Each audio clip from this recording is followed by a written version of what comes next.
인사드립니다. 오늘도 새날을 주신 우리 아버지 하나님께 감사하면서 오늘도 모든 일마다 하나님께 영광으로 돌릴 수 있도록 우리 다 같이 힘씁시다.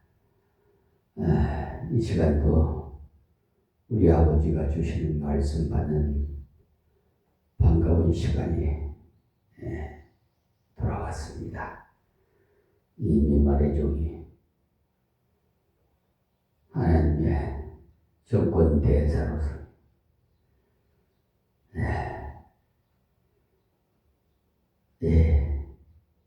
말씀을 전해드리겠습니다. 고린도전서 7장 25절에서 40절의 말씀입니다.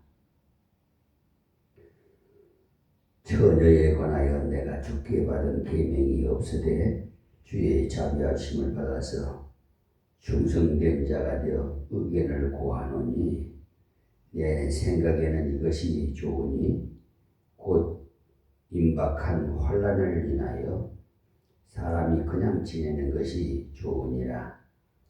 네가 아내에게 매였느냐? 노이기를 구하지 말며 아내에게서 놓였느냐?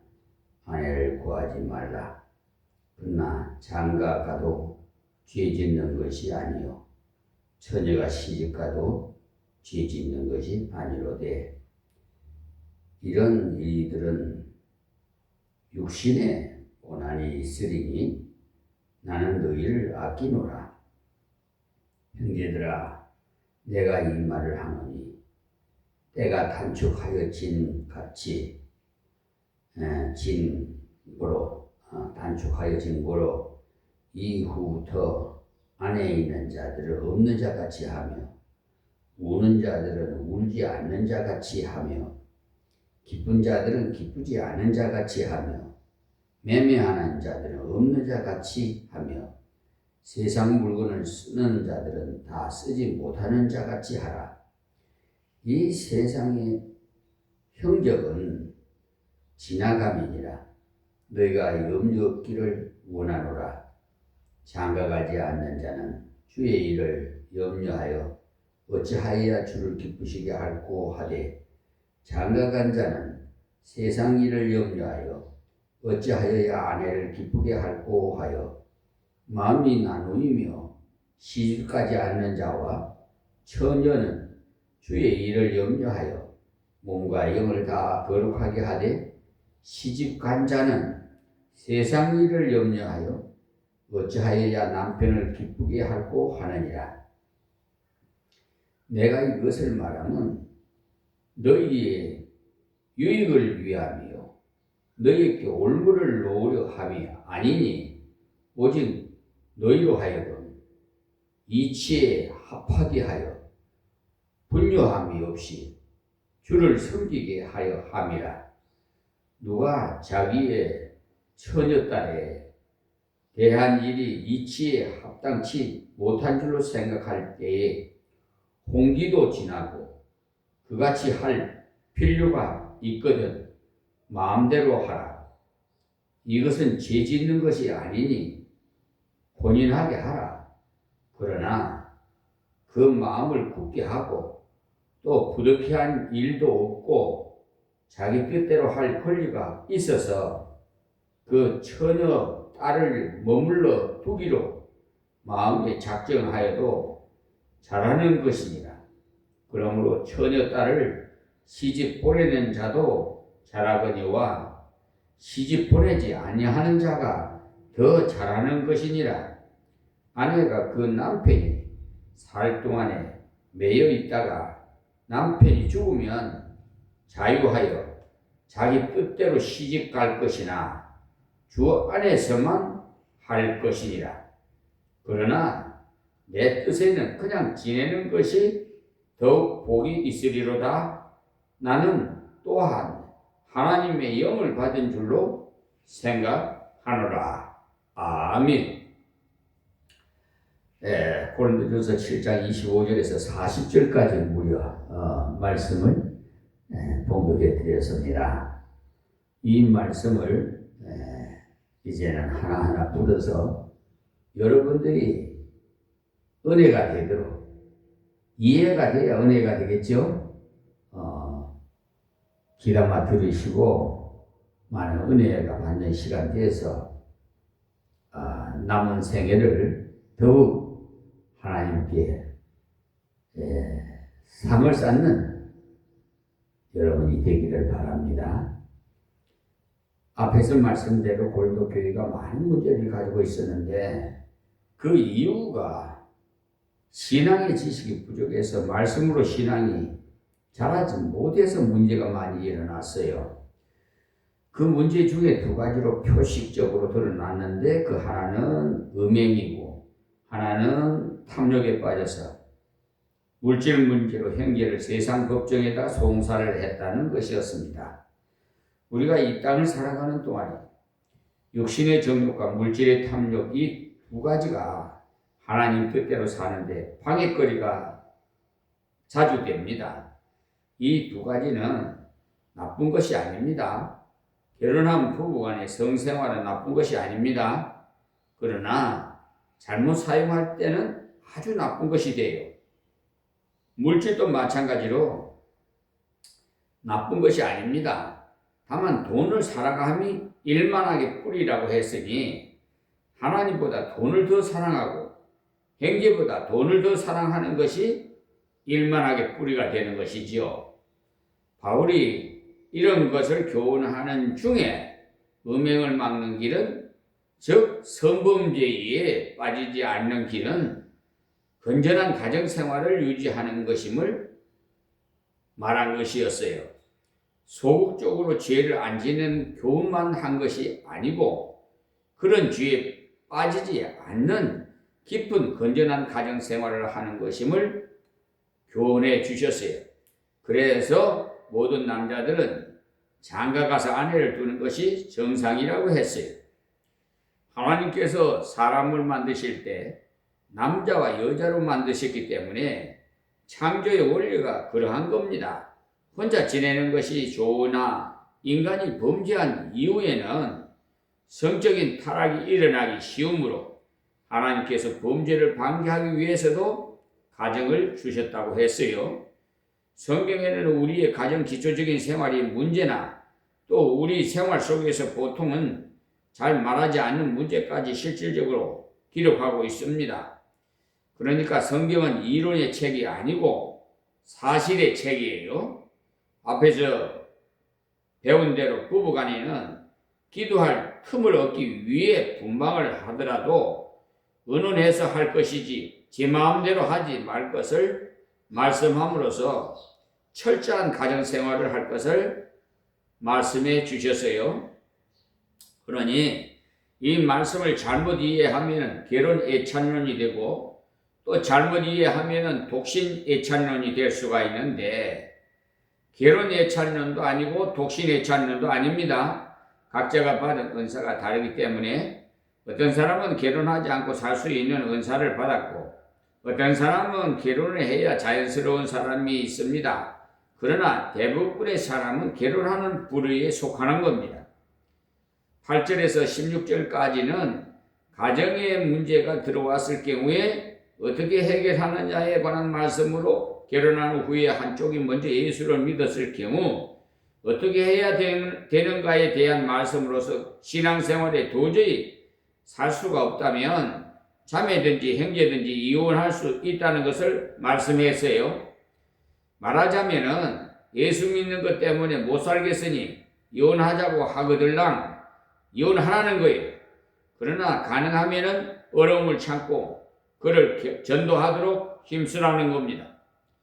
말씀에 있는 대로 아내로 인해서 남편이 거룩하게 되고 남편으로 인해서 아내가 거룩해질 수가 있으니까 끝까지 참으면서 인내해야 돼요.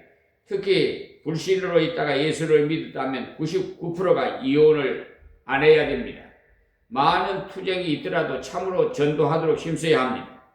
그러니까 정상적인 가정에서 문제가 생겼을 경우에 어떻게 할 것인가, 그에 대한 말씀이었고, 그 다음에 지난 시간에 말씀드린 17절에서 24절 말씀에서는 결혼에 관한 말씀을 하시다가 우리 생활의 전반적인 문제에 대해서 말씀해 주셨는데, 그것이 바로 현재 처지에서 그대로 있으라는 겁니다.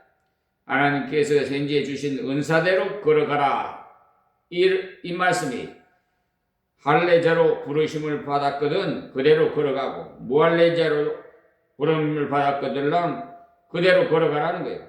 또 종으로 무릎을 받았거든 종으로 있으면서 신앙생활을 잘하고, 자유하는 가운데서 구원을 받았거든 그 역시도 신앙생활을 잘하되 불평하지 말고 현재를 감사하면서 진실되게 감당하라는 거예요. 그렇게 순종할 때 하나님께서 가장 크신 은혜를 주셔서 사용하신다는 사실입니다. 여러분이 말단 직원입니까? 불평하지 말고 최선을 다해서 하나님께 영광을 돌려드리면 좋은 자리에서 좋은 욕을 얻어 먹는 사람보다 행복해. 어떤 사람은요, 괜히 높은 자리에 올랐다가 거짓말이나 하고 위장을 하는데 그런 것은 욕이 될 뿐이, 그러니까 현재의 위치에서 최선을 다하라는 것은 지난 시간에 말씀 드렸고, 이제 오늘 새벽에는 다시 가정 문제로 돌아왔어요. 가정 문제지만은 실제로는 다 결혼에 관한 말씀이에요. 24절에서 40절까지 중간에 끊을 수 있는 문단이 없어서 그 내용이 좀 길었습니다만은 다 읽어드렸어요. 오늘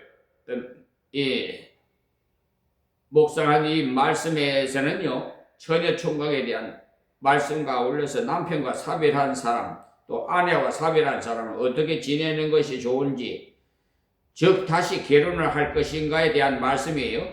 한마디로 바울 사도가 권면하는 말은 주님의 일에 전심전력 하기 위해서는 가능하면 결혼 안 하는 것도 좋겠다는 거예요. 이 말씀을 공부하고는 경솔하게 하나님, 나는 결혼을 안 하겠습니다, 이렇게 서약하는 사람이 생각보다 많습니다. 그런 경우에 부끄러워서 직접 만나지는 못하고 전화로 이름도 바뀌지도 않고 상담을 원하는 경우가 많아요. 그런 분은 목사님, 제가 결혼 안 하겠다고 서운했는데 결혼을 하면 벌 받지 않겠습니까? 라고 묻는데, 성경을 배울 때 감정적으로 치우쳐서 실천력을 과도히 발휘해서 맹세하는 사람이 있는데, 그런 경우는 평생에 꺼리낌이 있어서 결혼한 후에도 어려움이 있으면 내가 결혼 안 한다고 해놓고 했기에 벌을 받는 것이 아닐까라고 생각하는 경우가 많아요. 심지어 목사님 중에도 그런 분이 있어요.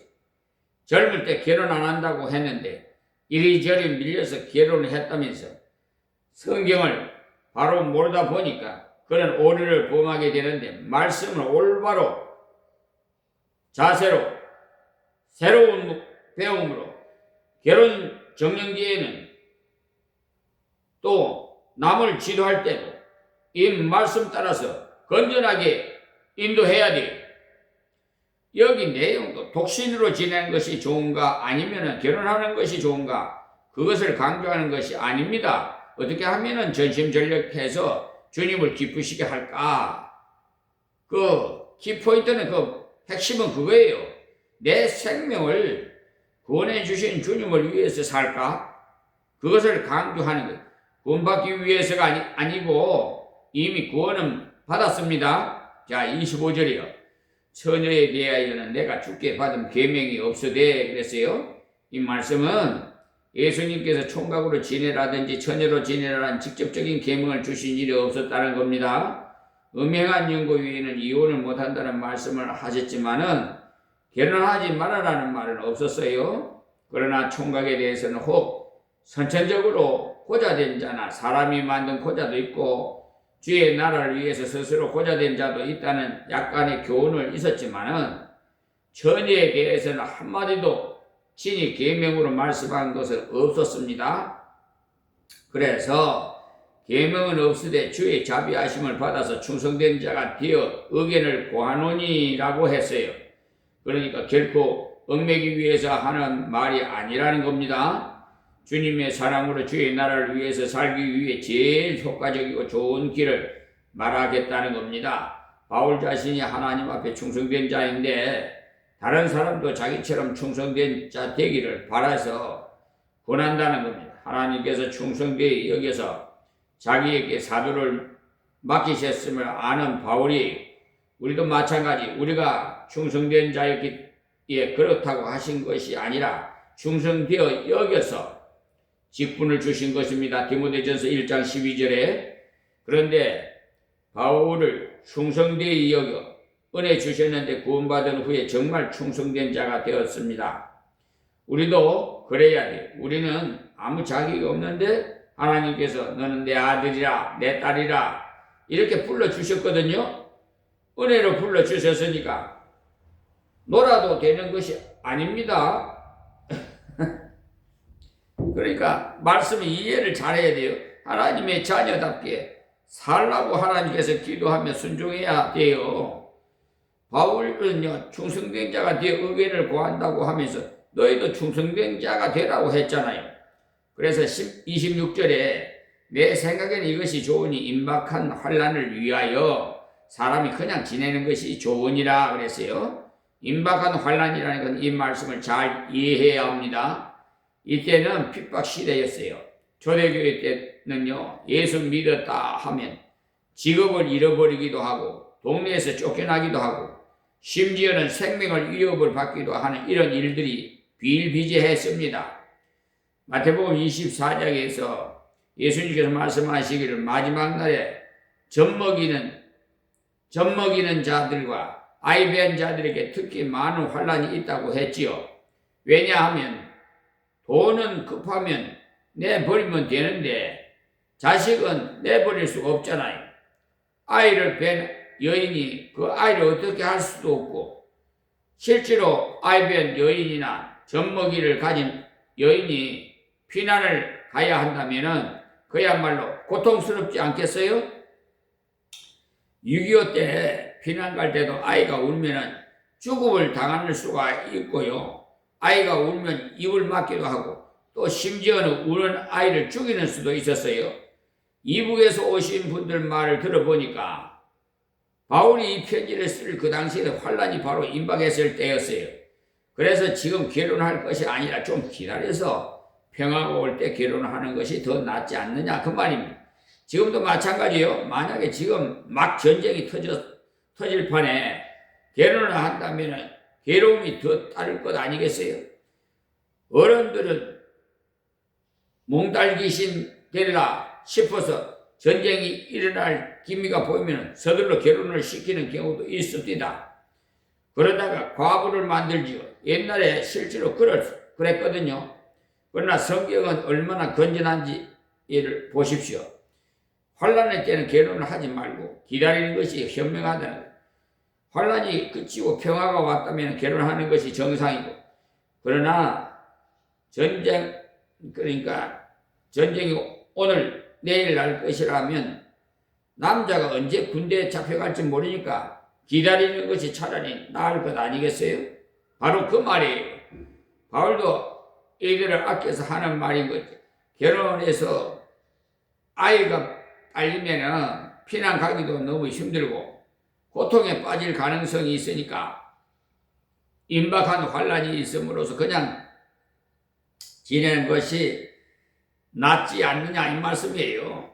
바울은 선교지도 항상 돌아다녀야 했음으로써 결혼을 했다면 사실 대단히 어려웠을 겁니다. 베드로와 바울의 그 사역은요 완전히 달라요. 베드로는 주로 유대 지방에서 교회를 목양하는 그 일을 했음으로써 식구를 거느려도 별 장애가 없었어요. 그러나 바울은 계속 전진하면서 교회를 세워나갔기 때문에 사실 결혼을 했더라면 많은 방해가 있을 뻔 했습니다만 바울은 결혼 안 해도 결혼 은사를 받았기 때문에 결혼하지 않고 봉사함으로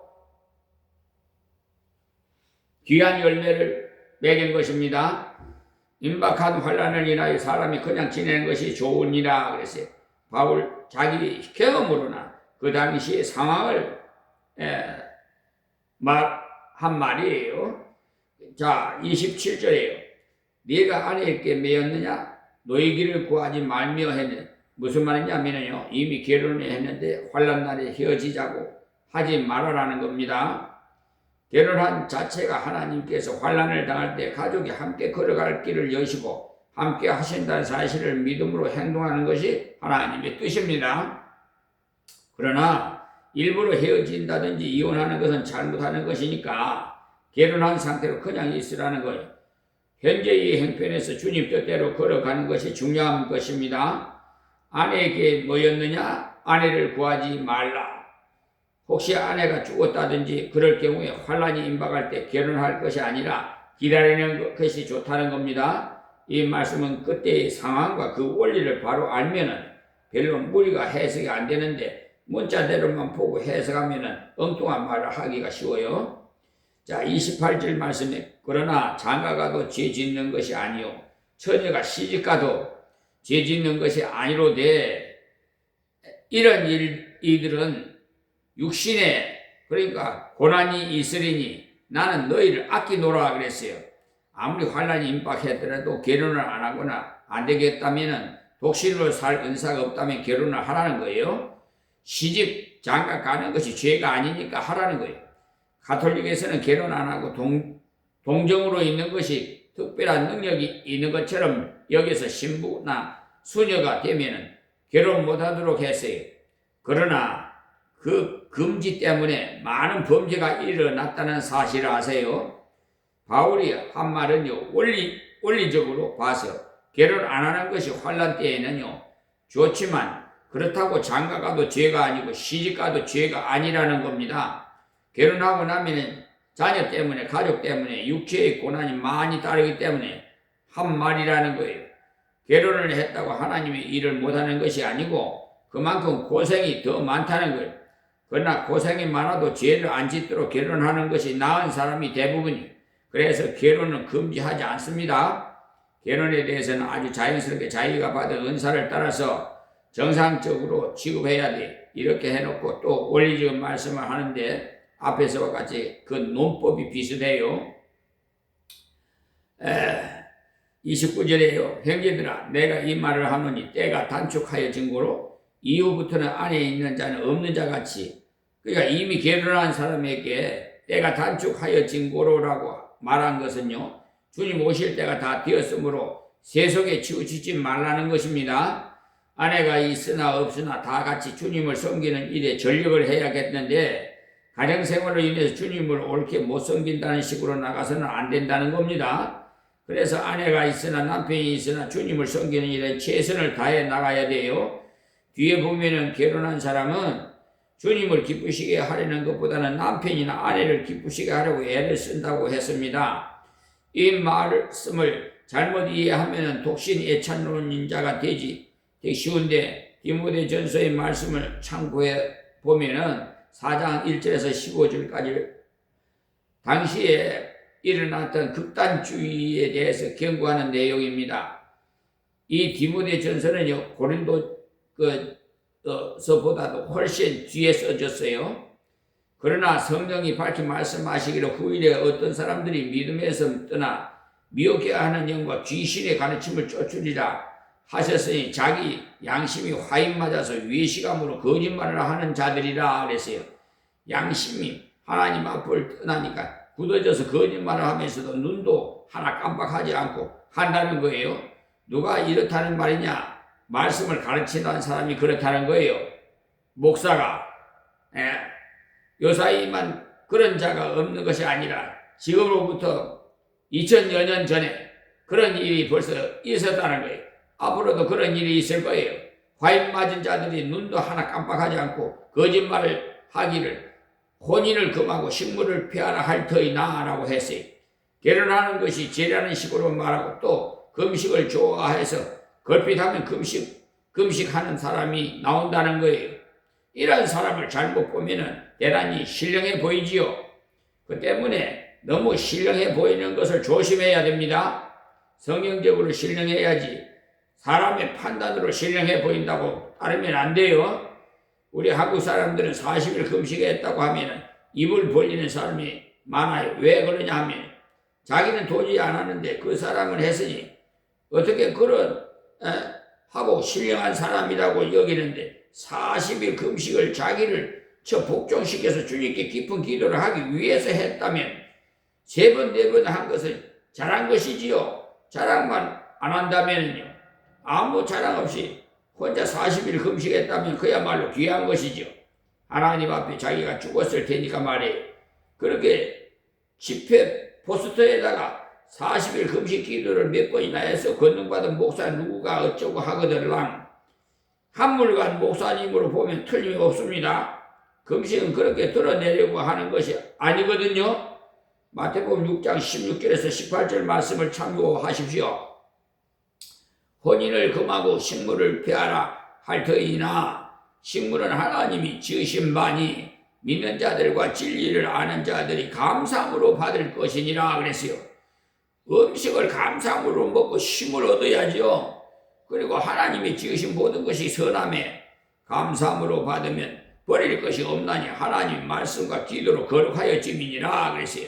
그러니까 신령한 척 하면서 혼인을 금하라고 하는 것은 하나님의 말씀을 대적하는 짓이라는 것입니다. 아주 그냥 귀담아 들으세요. 또 히브리서 13장도 보시면 지난번에 또 복습을 위해서 한번 봤습니다만 자신도 결혼에 대해서 바른 지식을 가지고 다른 사람이 질문해 오면 가르칠 수도 있어요. 13장 3절에서 4절 한번 봅시다. 자기도 함께 히브리서입니다. 자기도 함께 갇힌 것 같이 갇힌 자를 생각하고 자기도 몸을 가졌은즉 학대받는 자를 생각하라. 모든 사람은 혼인을 귀히 여기고 침소를 더럽히지 않게 하라고 했어요.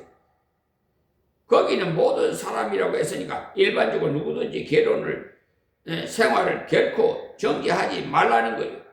음행하는 자들, 간음하는 자들을 하나님이 심판하시리라고 했어요. 그러니까 고린도서의 한 말씀이 결코 결혼 금지론도 아니고 결혼 예찬론도 아니라는 것입니다. 때가 단축한 거로 아내에 있는 자는 없는 자같이 남편이 있는 자는 없는 자같이 하라는 말씀은 결혼 생활을 하는 중에도 주님을 위해서 전력을 기울여 봉사할 수 있다는 사실입니다. 그러려면 그만큼 절제를 해야 되겠죠. 결혼 생활을 위해서 이것저것 다 하려면 주의 일을 할 겨를이 없어요. 식구가 늘어나고 생활이 복잡해질수록 절제를 많이 해야 주님 뜻대로 살 수가 있습니다. 다음 30절이에요. 우는 자들은 울지 않는 자같이 하며 기쁜 자들은 기쁘지 아니한 자같이 하며 매매하는 자들은 없는 자같이 하며 이 무슨 말씀이냐면 세상 염려에 삼키지 말라는 거예요. 우는 자들, 이런 자들은 자꾸 울만한 일을 만들어요. 자꾸 섭섭함을 타요. 이런 사람은 참으로 이기주의자라서 자기보다도 어렵고 고통받는 사람이 너무나 더 많은데 그것도 모르고 자기만 불행한 양, 자기만 내다보니까 자꾸 울 일이 생기지요. 이런 자들은 울지 말 것이고 또 기쁜 자들은 기쁘지 않은 것처럼 하라 했는데 이 말 역시도 마찬가지 의미입니다. 자기를 너무 사랑한 나머지 자기 비대에도 빠지지 말고 또 자기에게 좋은 일이 많이 생겼다 해서 남에게 과시하고자 자랑이나 하는 그런 짓을 하지 말라는 거예요. 성경에 있는 대로 기쁜 일이 있으면 하나님의 은혜인 줄 알아서 찬송을 하고 어려움이 있으면 기도할 것입니다. 야고보서 5장 13절에요. 참조하세요. 고난은 만나도 주님께 말씀드릴 기회이고 즐거운 일을 만나도 주님께 감사할 기회니까 기도하거나 찬송할 것이지 떠들썩하게 자랑이나 하지 말라는 거예요. 세상적인 즐거움에 취해서 자랑할 것이 아니라 하나님 앞에 감사하라는 겁니다. 또 매매하는 자들은 없는 자 같이 하라고 했는데 여기서 매매하는 자는 사고 팔고 하는 사람이 아니고 돈이 많아서 사들이는 것을 말하는 겁니다. 우리말 번역상 사고 파는 것이 매매라고 여기가 쉽겠지만은 그 말이 아니고 물건을 사는 사람을 말합니다. 물건을 사는 사람들은 없는 것으로 여기라는 겁니다. 그래서 이 목사가 필요해요. 이걸 하나하나 풀어서 이해가 가게끔 바로 잡아주기 때문에 어떤 사람은요 물건을 잘못 사가지고 시험 드는 경우도 종종 보지요. 좋은 오디오를 사들이고는 아무도 손 못 대게 하는 사람이 있는데 그런 물건은 안 사는 것이 좋아요. 괜히 귀한 물건 만졌다고 아이를 때릴 테니까 그런 물건에 종될 만한 것은 사지 말아요. 아무리 좋은 물건이나 차를 사더라도 차는 신발이다 하고 타고 다녀야지. 우리나라 사람들은 자기 안방이고 움직임 응급실이라고 하는데 그 안에서 잠자려고 합니까? 하기야 요즘 뭐 나쁜 짓거리도 하더라고 차 안에서. 에이, 차는 신발이니까 그냥 타고 다니면 되는 거예요. 잘 굴리기만 됩니다. 없는 자 같이 하라는 말은 내가 샀으나 영구히 가질 건지 그냥 매지 말라는 거예요. 어떤 사람은 물건을 사놓고는 아까워가지고 못 쓰는데 그렇다면 그 물건의 종입니다. 우리 믿는 사람은요 물건을 사거들라 많이 부르세요. 그것이 하나님의 뜻이에요. 녹음기를 사거들라 좋은 테이프를 사서 설교도 듣고 찬송도 듣고 할 것이지 어떤 사람은요 덮개까지 해가지고 덮어두고 그런 집에 가면은요 한번 눌러보기도 미안해요. 무슨 물건이라도 주시거들라 편리하게 써야 되는데 녹음기야말로 좋은 기기 아니에요. 찬송을 배우기 위해서도 많이 사용하고 설교를 다시 듣고 싶을 때도 들으면 은혜가 되고 그런데 좋은 녹음기 사서 흠집이 날까 싶어갖고 모셔두는 사람들도 있어요. 모셔둘 바에는 무엇하리 사십니까? 그냥 그런 것을 전혀 의식하지 말고 마음대로 사용하면서 하나님께 영광 돌리라는 것입니다. 우리는 물건을 오래 쓰도록 기술을 잘 익히고 마음대로 사용해야 돼. 무슨 물건이든지 그렇습니다. 자, 31절에요. 세상 물건을 쓰는 자들은 다 쓰지 못하는 자 같이 하라. 그러니까 이 다 쓰지 못할 것이니까 마음껏 써야지요. 다 남겨놓고 갈 것이네. 나에게 맡겨졌을 때 마음껏 활용하라는 거예요. 돈도 집도 물건도 다 남겨놓고 가요. 가져가는 사람 보셨습니까 여러분? 그러니까 그것이든 새 것이든 열심히 하나님 뜻대로 바로 쓰세요. 우리 믿는 사람은 이 사상을 바로 가져야 건전하고 멋이 있어요. 무슨 물건이든지 영구히 쓰는 것이 아니니까 올바르게 쓰고 가야지.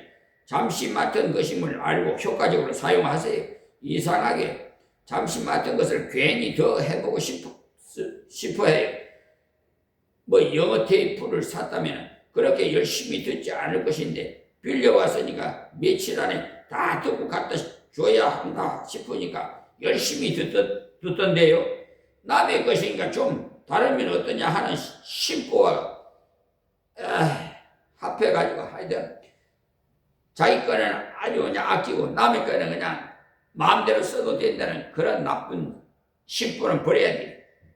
책도 빌려서 보면은 훨씬 빨리 읽거든요. 어떤 책은요 절판된 것인데 누구 집에 갔더니까 있거든요. 그럴 경우에는 얼른 빌려서 열심히 읽어야지. 그러니까 열심히 쓰고 주님께서 누구에게 줄지 모릅니다. 결국은 남겨놓고 갈 것이니까 맡겨주실 때 열심히 쓰자는 것. 이 세상의 행적은 지나감이니라. 보십시오. 우리는 아무것도 가지 못하고 다 쓰지 못하고 다 결국은 두고 지나갑니다. 우리가 성경대로 살면 물건의 종이 안 되고 여기까지 올 일을 말하고는 다시 가정 문제로 돌아갑니다. 32절에 너희가 염려 없기를 원하노라. 장가가지 않은 자는 주의 일을 염려하여 어찌하여야 주를 기쁘시게 하고 하려야 했는데, 물론 신앙에 바로 들어간 사람이 이렇지요. 신앙이 바른 사람은요, 어떻게 하면은 주님을 영화롭게 하고 모든 심령이 주님께 기울여 있다는 겁니다. 자, 33절입니다. 33절에 장가가 한 자는 세상 일을 염려하여 어찌하여야 아내를 기쁘게 할꼬 하며 마음이 나누이며 했어요. 그렇다고 아내를 기쁘게 하는 것이 잘못된 것입니까? 그렇지 않습니다. 이 말을 잘못 읽거나 아내를 기쁘게 하는 것이 잘못이구나 하면 안 돼요. 어떤 부모는요, 아들을 장가 보내놓고는 저 자식은 마누라에게 빠져서 그렇게 말하는데, 욕하는데 그야말로 잘못된 생각을 하고 있어요. 사랑하라고 결혼을 시키는데 왜 그런 식으로 나오는지 모르겠어요. 그런 말 아주 잘못된 말이에요. 아내를 기쁘게 하는 것이 나쁜 것이 아니라 아내를 위해서 애쓰다 보면은 마음이 주님께 다 기울지 못하고 나누이는데 주님께 집중할 수도 있도록 하라는 것입니다. 성경적으로 보면 아내를 기쁘게 하되 주 안에서 해야 돼요. 그 때문에 기도도 같이 하고 말씀 공부도 같이 하면 참으로 좋지 않겠어요? 아내가 사실 언제 기쁜가 하면 남편의 인정받을 그때가 기쁜 모양입니다. 뭐니 해도 인정받지 못하면 제대로 표현하지 못해요. 아내는요, 기쁘게 하려면 모든 봉사에 동참하도록 하는 것이 현명합니다. 우리 한국 남자들은 대개 아내를 가만히 있게 하는데, 여사인 또 우먼 파울이 해가지고 여자 때문에 오히려 남자가 못하는 것도 있다는데, 그것은 아주 잘못된 거예요. 남편이 무엇을 하겠다고 하면은 잘하도록 밀어줘야 돼. 계산상으로 남편이 말이 틀렸습니까? 그렇더라도 밀어주십시오. 범죄하는 일이라면은 하나님 앞에 매맞을 일이니까 말려야 합니다만은, 그렇지 않고 남편 말대로 하면 돈벌이가 적어지게 되겠다 싶어도 밀어주십시오. 결국은 벌이가 더 잘 됩니다. 남편이 용기가 생겨서 박력이 있는 사람이 돼. 어떤 여자는 자기 남편이 여자 같다고 불평을 하는데, 그것은 자기가 남편을 그렇게 만들어 놓았다는 것을 알아야 돼. 무슨 일이든지요, 길을 꽉꽉 꺾어 놓고서는 딴 말을 하니까 참으로 깨닫지 못한 어리석은 여자지. 자기 부인에게 좌절을 당하면 사람이 제일 약해져요. 자기 부인도 찬성 안 하는데 어디 가서 찬성을 얻겠습니까? 남편이 보기 좀 출출치 못한 것 같아도 하겠다는 것을 밀어주십시오. 서로 동참하는 것이 중요합니다. 우리 교회도 앞으로 부부가 같이 부흥사도록 하면 좋겠어요. 같이 주님을 기쁘시게 하다 보면 아내는 남편으로 인해서 기쁠 것이고, 남편은 아내로 인해서 기쁠 것이고, 주님을 기쁘시게 하는 일을 하니까 가치를 같이 나누게 되는 것이죠. 자, 34절 말씀이에요. 시집가지 않는 자와 처녀는 주의 일을 염려하여 몸과 영을 다 거룩하게 하되, 시집간 자는 세상 일을 염려하여 어찌하여야 남편을 기쁘게 하려고 하느니라. 이 말씀은 남편을 기쁘게 하려고 하는 것이 잘못되었다는 것이 아니고, 이것 역시도 마음이 나누어져서 효과적이지 못하다는 것을 말하는 거예요. 성경적으로도 분명히 아내는 남편을 기쁘게 해줄 의무가 있어요. 왜냐하니 두 사람이 서로 도와주기 위해서 결혼했기 때문에 도와주는 것 중에 가장 중요한 것은 그러하여금 용기 있도록 돕는 것이 가장 중요한 것이거든요. 그래서 아내가 남편 돕기 가장 좋은 것은요, 남편의 말에 순종하는 겁니다. 반대로 남편이 아내를 잘 돕는 것, 그거를 진정으로 사랑해 주는 겁니다. 예수님이 교회를 사랑한 것처럼 아내를 사랑해야 하는데, 그 말은요, 완전히 희생하라는 거예요. 에베소서 5장 22절에서 28절 말씀을 참고하십시오. 사랑 안에는요, 희생이 따라요. 희생하지 않고 사랑한다는 그 새빨간 거짓말이에요. 그러니까 남자가 훨씬 더 큰 체급을 졌어요. 우리가 이 말씀 그대로 받아들인다면 결혼 생활이 결코 무미건조하지 않습니다. 그리고 중요한 것은 무슨 일이든지 의논해서 하라는 거 잊지 마세요. 특히 아내는 더욱 그래요. 헌금을 할 때도 남편과 의논해서 하시고, 하나님께 감동을 받았을 때 그렇더라도 의논하세요. 그 돈을 남편이 벌어온 돈이니 하나님이 남편 몰래 하도록 감동할 리도 없으니까 의논하십시오. 그리고 자기가 벌었더라도 내가 이거 번 돈인데 이렇게 하지 마세요. 이거는 남편과의 사이를 갈라놓는 짓을 하는 거예요. 모두가 일심동체가 돼야 돼요. 남편이 벌었든 내가 벌었든 다 의논하십시오. 또 남편이 예수를 안 믿는다면 자기 재량권에 속한 것만 11조를 드릴 것이 남편이 월급 정부에 또 떼드렸다가 말썽이 일어나지 않도록 또 하십시오.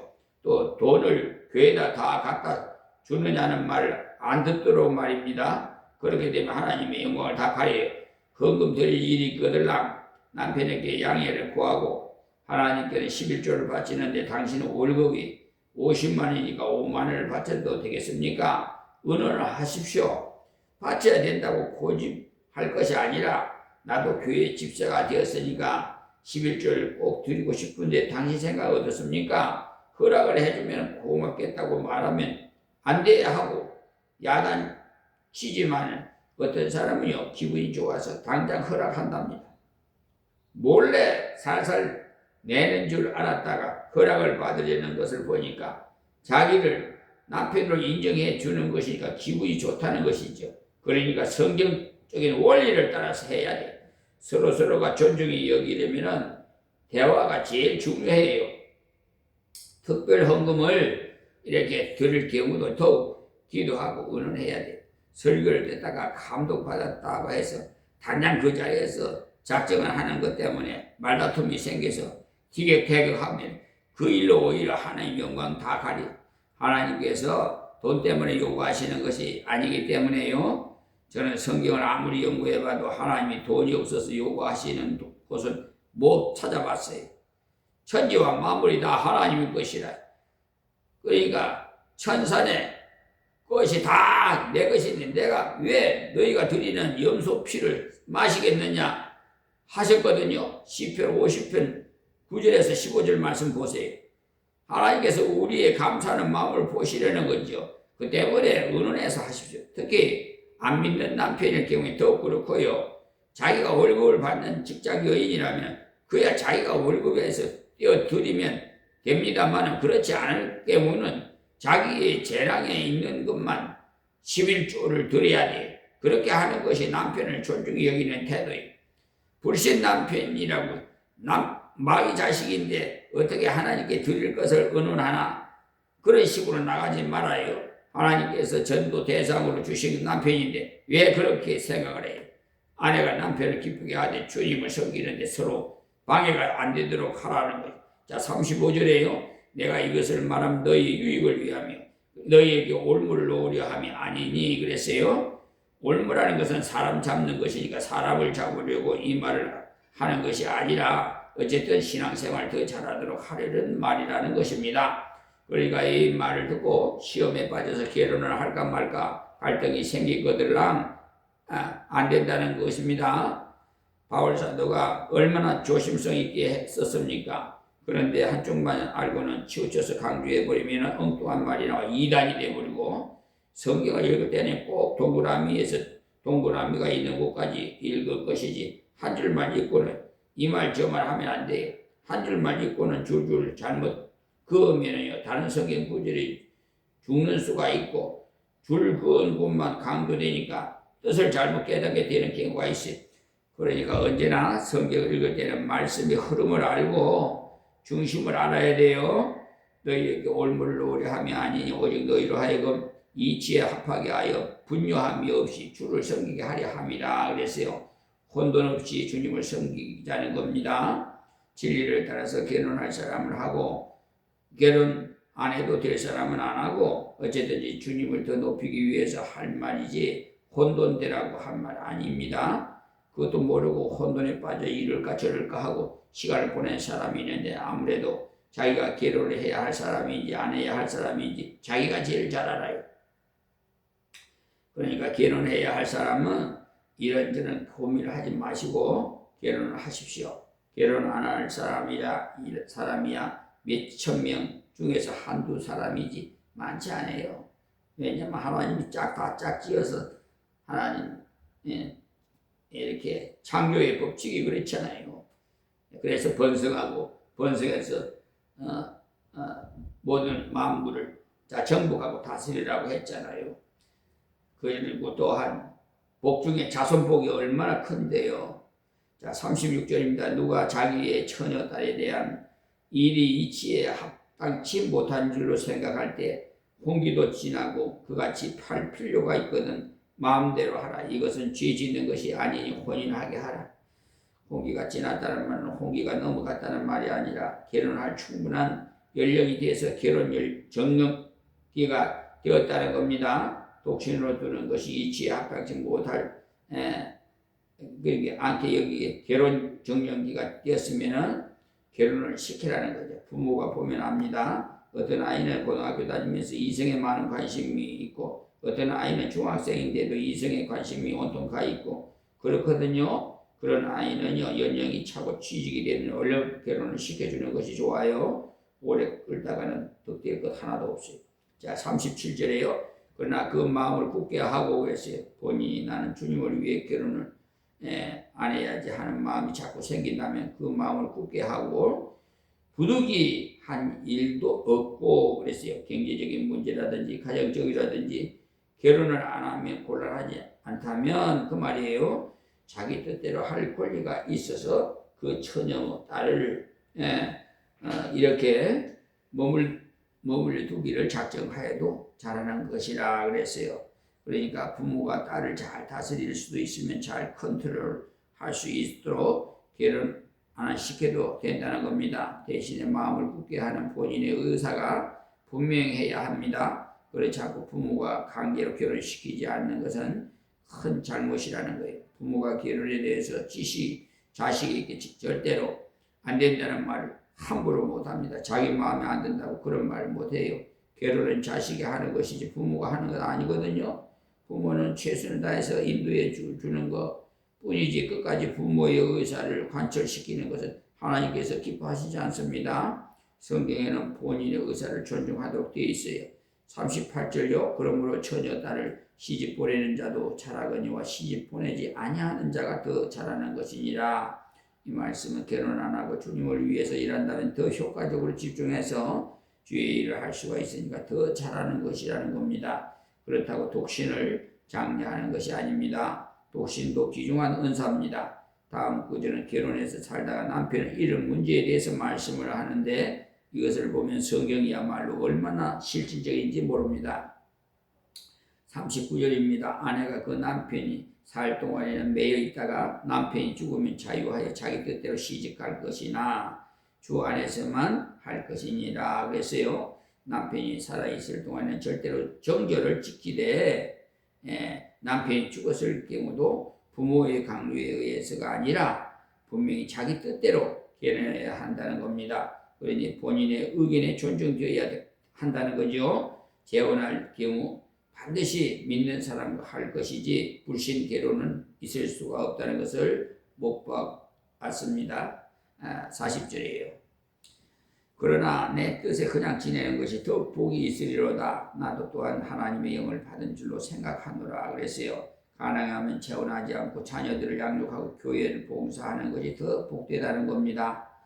그러므로 오늘 새벽에 말씀에서 배운 대로 각자에게 주신 형편과 처지를 따라서 가정생활을 건전하게 감당할 때 하나님께 영광을 돌리고 죄에 빠지지 않습니다. 특히 29절에서 30절의 말씀 명심하시고 감정에도 치우치지 말고 물질에도 치우치지 말고 모든 것을 하나님의 영광을 위해서 봉사하는 일에 최선을 다하시기 바랍니다.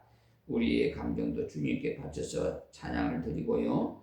물질이나 물건도 바로 사용해서 하나님께 영광 돌리게 합시다. 그리고 우리의 결혼 생활도 물질과 뗄래야 뗄 수가 없는 관계이기 때문에 그 때문에 자립할 수 없으면 결혼을 보류해야 합니다. 물질과 결혼 생활을 연관이 되어 있기 때문에 이 말씀 기억하고 가정 생활이나 결혼 생활 하나님 앞에서 합당해 함으로써 하나님께 영광을 돌리시기를 바라면서 말씀을 맺습니다. 하나님 고맙고 감사합니다. 이 새벽에 주신 말씀 증거해 싸우니 아버지 하나님 이 유튜브 방송을 시청하는 모든 세계 만민 가정이나 또 한 영혼 한 영혼 다 아버지 하나님 귀히 여겨 주시옵시고, 또한 아버지 하나님 아직도 믿음이 없는 자에게 믿음을 주시옵시고, 고통 중에 있는 자를 위로해 주시고, 또한 아버지 갖가지 모든 문제에 있는 자들 하나님 아버지 해결해 주시옵소서. 특별히 건강 문제로 고통 중에 있는 자들에게 치유의 은혜를 베풀어 주시옵시고 하나님 회복시켜 주시옵소서. 예수님의 이름으로 기도합니다. 아멘.